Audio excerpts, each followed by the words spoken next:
Dobrý večer, priatelia. No, takže chcel som si urobiť lepší prehľad konfliktu v Izraeli a preto som sa 3 dni plne venoval histórii tohto konfliktu, teda respektíve histórii Izraela, špecifikám tohto problému. Pozrel som si rôzne demonštrácie, teda komunikácie, diskusie, prečítal som si rôzne články, rôzne názory politologov, expertov a dúfal som, že budem mať taký nejaký jasný obraz, alebo jasnejší obraz na túto situáciu, na tú, čo sa tam deje. Popravde som na tom ešte horšie, jak som bol.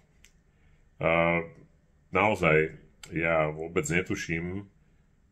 Je pravda teda, že asi by mi viac pomohlo, keby som sa rozprával s ľuďmi, ktorí tam priamo žijú.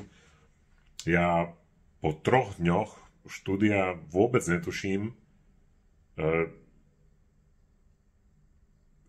aké riešenie by malo byť tohto konfliktu. Asi by som dostal Nobelovú cenu, keby som to tušil, ale to je proste... Ja osobne teda nechcel by som byť ani v izraelskej alebo palestinskej koži. Na jednej strane je proste pre mňa nepredstaviteľné, že by som bol Palestínčan a bol by som neustále utlačaný silnejším štátom Izrael. Na strane druhej si absolútne neviem predstaviť, že som Izraelčan a žijem v permanentnom strachu zo svojho života. Tam tí ľudia ani jedni nechcú žiť s tými druhými. Momentálne sa tam ani náhodou nečetá nejaká šanca nejakého zmieru alebo z nejakej dohody. Toto je proste situácia, ktorá je momentálne neriešiteľná. Ja som veľmi rád, že žijem v strednej Európe, že som Slovák, že máme tu úplne iné podmienky pre život, ako oni tam majú. A nemusíme riešiť takéto veci, ako je vojna, alebo vraždenie a podobné veci. Samozrejme, tak jak som už predtým nahral video, v podstate prikláňam sa viac menej na stranu Izraelu, podporujem samozrejme Izrael, pretože sa stal terčom teroristických útokov, to je proste bez debaty.